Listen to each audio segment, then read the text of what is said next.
ओम नमः शिवाय। मैं मुकेश कुमार मिश्र अपने चैनल एस्ट्रोलॉजी एंड आयुर्वेदा में आप सभी मित्रों का हार्दिक अभिनंदन करता हूं।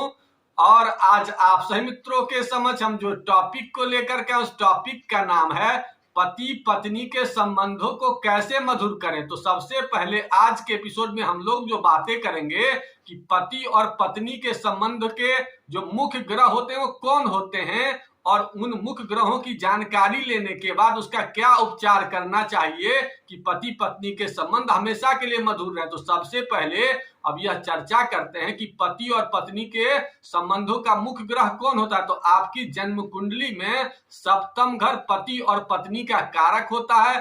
पत्नी के कुंडली में माने किसी महिला के जन्म कुंडली में अगर देखना हो तो सबसे पहले उसके बृहस्पति को देखिए।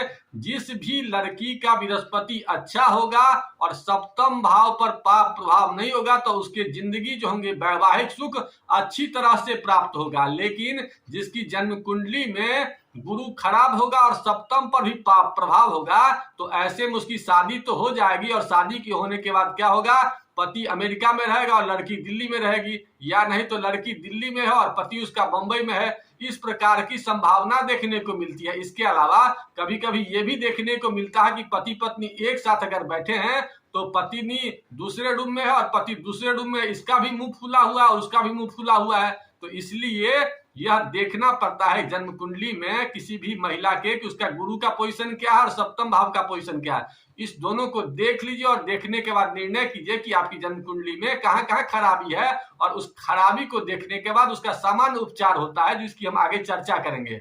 अब पुरुष की जिंदगी की बात करते हैं। वैसे लड़के जिनके विवाह अच्छे हों उसके लिए सबसे पहले शुक्र का अच्छा होना जरूरी होता है।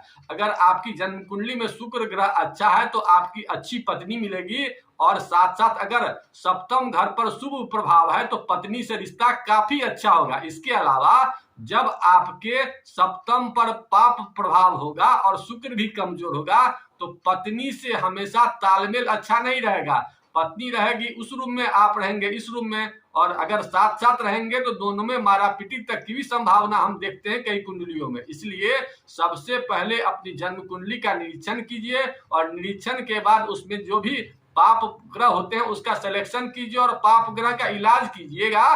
तो आप देखेंगे बहुत जल्द जो आपके परिणाम निगेटिव थे वो परिणाम शुभ में दिखेंगे। अब हम लोग को क्या क्या उपचार करना है इसकी चर्चा करते हैं, लेकिन इसकी चर्चा करने से पहले आप लोगों से एक नम्र निवेदन करना चाहूंगा कि अगर अब तक हमारे चैनल को आप लोगों ने सब्सक्राइब नहीं किया तो कर लीजिए, और अगर आप लोग अपनी जन्म कुंडली का विश्लेषण करवाना चाहते हैं या ज्योतिष शिक्षण चाहते हैं तो नीचे दिए नंबर पर संपर्क करके उस जानकारी को भी प्राप्त कर सकते हैं। अब यह चर्चा करते हैं कि अगर आपका वैवाहिक रिश्ता अच्छा नहीं है तो क्या क्या कर सकते हैं। तो सबसे पहले महिला के लिए बताते हैं कि वैसी महिलाएं जिनके वैवाहिक रिश्ते अच्छे नहीं हैं, वर्तमान में अच्छे नहीं या पूर्व से ही अगर खराब हैं, तो सबसे पहले आपको अपने गुरु ग्रह को मजबूत करने की जरूरत है।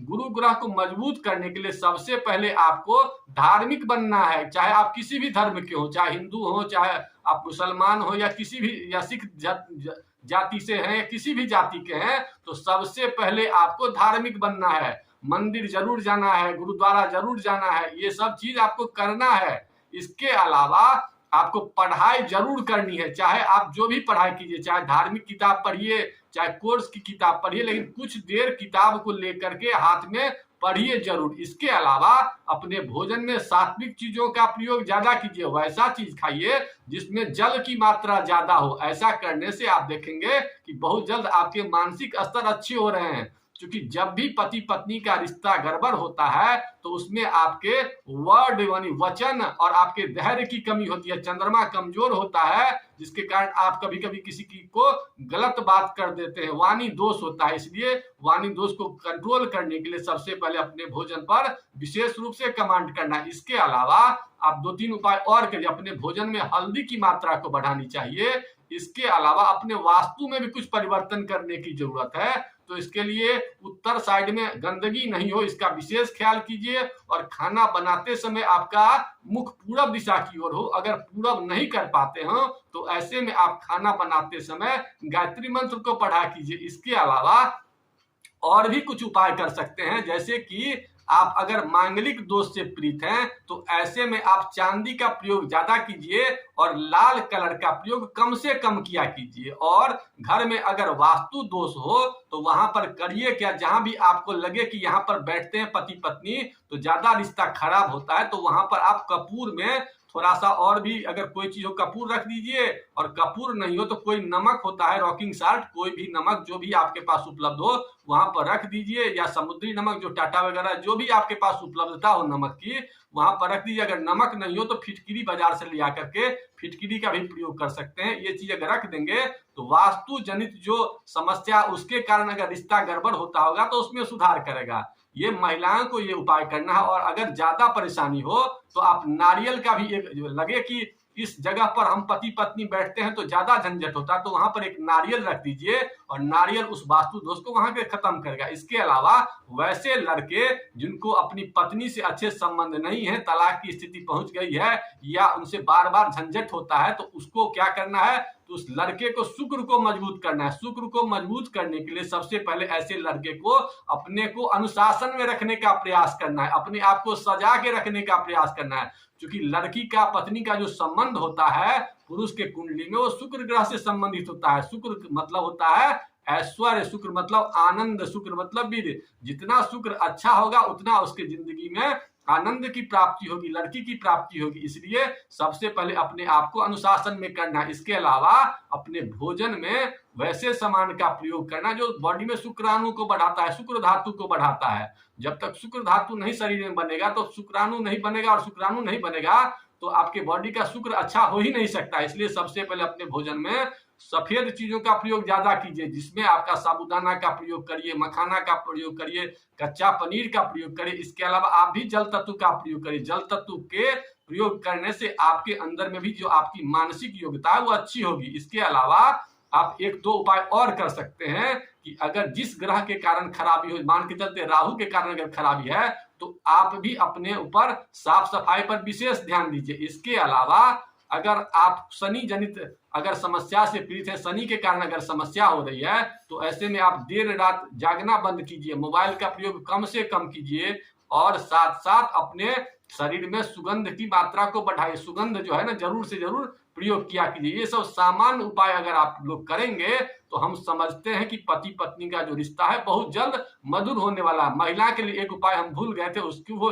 लिख लीजिए कि महिला को प्रयास ये करना है कि हमेशा अपने माथा पर दुपट्टा रखने का प्रयास करना है और बाल को खुला नहीं रखना है। ऐसे में क्या होता है कि राहु जनित समस्या के कारण बहुत ज्यादा रिश्ते खराब होते हैं। इसलिए हमारी महिलाओं से विनती है, अगर आपका पति से अच्छा संबंध नहीं है तो अपने बाल को बांध के रखा कीजिए, और संभव हो तो अपने माथा पर दुपट्टा वगैरह जरूर रखिए। और वैसे पुरुष जो लोग केतु ग्रह से पीड़ित हैं, राहु ग्रह से पीड़ित हैं, तो उन्हें अपने ससुराल का कपड़ा पहनना चाहिए और अपने भोजन का आखिरी टुकड़ा कुत्ता को खिलाना चाहिए। तो ऐसे में आप देखेंगे कि ये सब उपाय करने के बाद पति पत्नी में अच्छे संबंध हो रहे हैं। इसके अलावा अपने वास्तु में एक और परिवर्तन कर सकते हैं कि आपके जो भी कलर हैं वो डीप शेड का कपड़ा नहीं हो। डीप शेड जैसे बेड शीट है या आपका कोई कपड़ा है तो ज्यादा काला नहीं हो, ज्यादा नीला नहीं हो, ज्यादा ग्रे नहीं हो, हल्का हल्का कलर, जैसे व्हाइट हो गया, क्रीम हो गया, पिंक हो गया, ये सब चीज कराइए। अपने घर की दीवारों का भी कलर अगर संभव हो तो हल्के कलर का प्रयोग कीजिए, सफेद, क्रीम, पिंक, ये सब कीजिए। अगर ये सब उपाय आप करने लगेंगे तो हम पूर्ण रूप से गारंटी देते हैं कि आप लोग की जिंदगी अच्छी हो जाएगी। केवल इसमें एक उपाय और जोड़ दीजिए कि थोड़ा थोड़ा देर मौन रहने का प्रयास कीजिए, क्योंकि जो गड़बड़ी होती है उसका मुख्य कारण होता है वाणी दोष। तो वाणी दोष को ठीक करने के लिए अपने आचरण में मौन दोष का व्रत कीजिए। मौन दोष के व्रत से आपकी जितनी भी समस्याएं उन सब समस्याओं का समापन हो जाएगा। और जब आपकी समस्या समापन हो जाए तो हमारी दक्षिणा हमारे नीचे दिए नंबर पर पेटीएम कर दें। इन्हीं बातों के साथ आज के एपिसोड को ही समाप्त करते हैं। आप लोगों को पोस्ट अच्छा लगा तो लाइक करिए और अपने मित्रों को शेयर कीजिए कि उनकी भी जिंदगी इन उपायों से अच्छी हो जाएगी। इसके साथ ही साथ आज की पोस्ट को यही विराम देते हैं। अगर अच्छा लगा तो लाइक करिए और कमेंट कीजिए। अगर कोई शिकायत है तो ओम नमः शिवाय।